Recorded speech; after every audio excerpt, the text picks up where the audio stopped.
of the parts you need, just to double check that you're ready to go. Remove all the parts from the box. You should have an E-spring system, power adapter, diverter valve, and on top of the valve, a plastic fastening ring and a metal connector. In the hardware kit, you should have a threaded adapter, a universal adapter, and 2 tie straps. Finally, you should have 2 elbows, tubing, and 2 tubing supports, and a tubing removal tool. Be sure you're installing the E-spring water purifier onto a faucet that supplies cold water. Do not run hot water through the water purifier at any time. If your faucet has an aerator or wire screen, unscrew to remove it and the washer from the end of your sink tap. Then unscrew the plastic ring and metal connector from the top of the diverter. Set aside the plastic ring and diverter. There are 4 possible ways to complete installation of the diverter, depending on the shape of your tap. We'll go through all 4 here to make sure you're covered. If the threads on your tap are on the outside, slide the plastic ring over the metal connector and screw the connector and ring to the tap. Then use a coin to tighten. If your tap is too small, screw the threaded adapter to the metal connector and remove the rubber washer. Slide the plastic ring over the metal connector and screw the connector and ring to the tap. Then use a coin to tighten. If the threads are on the inside, screw the threaded adapter to the metal connector. Slide the plastic ring over the metal connector and screw the connector and ring to the tap.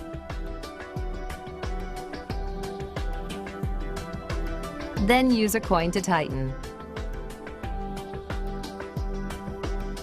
If your tap doesn't have threads, then you'll need to install the universal adapter. Unthread the 4 screws until the ends meet the inner edge of the universal adapter. Turn the textured adapter collar 2 complete rotations clockwise so the collar fits loosely on the adapter. Press the universal adapter up to the end of the tap until it touches the inside bottom of the adapter. If the outer diameter of your tap is too large, unscrew the adapter collar and remove the plastic sleeve. Then screw the collar a half a turn to fit loosely. Center the adapter on the end of the tap. Hold and press the adapter against the end while using a screwdriver to evenly tighten the 4 screws on the side of the adapter. Once the adapter is secure, turn the collar counterclockwise until tight. Slide the plastic ring over the metal connector and screw the connector and ring to the tap. Then use a coin to tighten. Regardless of which adapter you used, press the diverter up to the tap and screw the plastic ring onto the diverter. The next step is to attach tubes to the diverter. To do this, unscrew the textured nuts from the diverter. With the threads inside the nuts facing away from the tube, push the large nut onto the large tube and the small nut onto the small tube. Simple, right? Firmly push the large tube onto the large or inside barb and the small tube onto the small or outside barb. Then hand tighten the nuts. If you'd like, use the tie straps to secure the tubing to the sink tap. There, you've got one side of the tubes connected and ready to go. Now, onto the other side. Place the unit where you'd like it on the counter, where it's close enough for the tubes to stretch from the tap to the unit and the power adapter from the unit can plug into an outlet. Now take the cover off of the unit. Then remove the clear electronic module and set aside. Not too far though, because you'll need them later.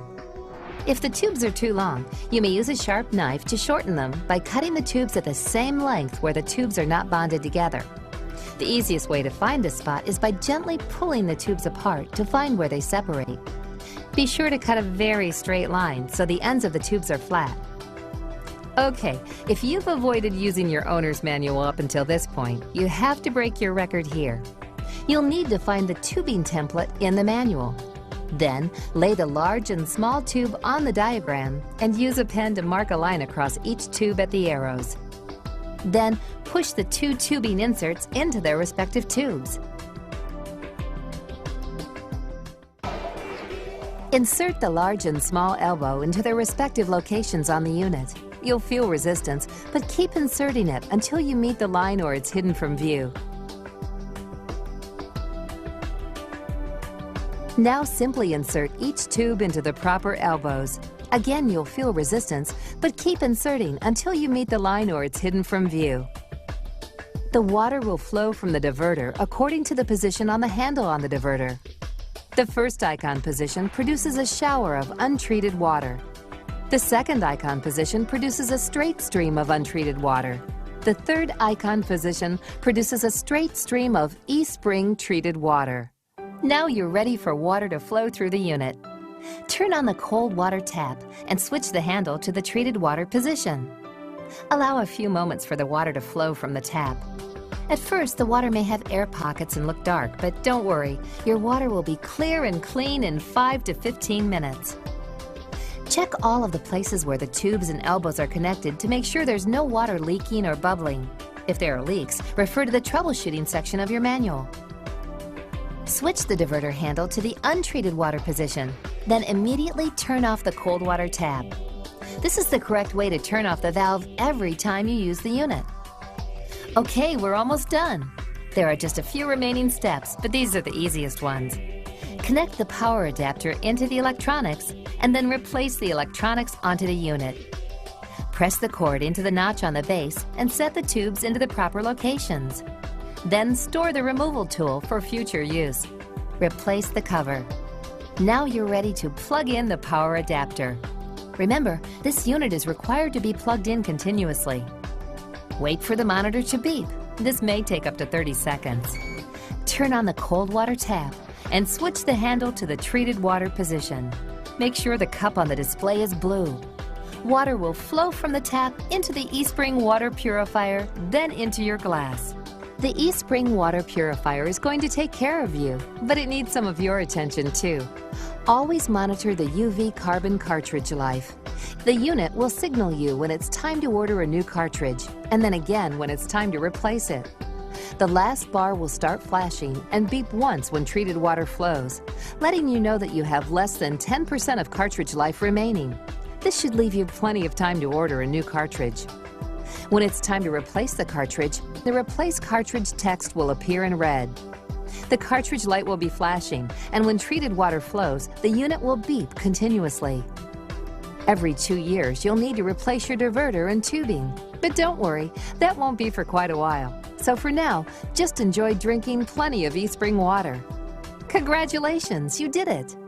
eSpring will now deliver clean water to your home that will help you and your family get the most out of life. Now reward yourself for a job well done. You deserve a glass right now.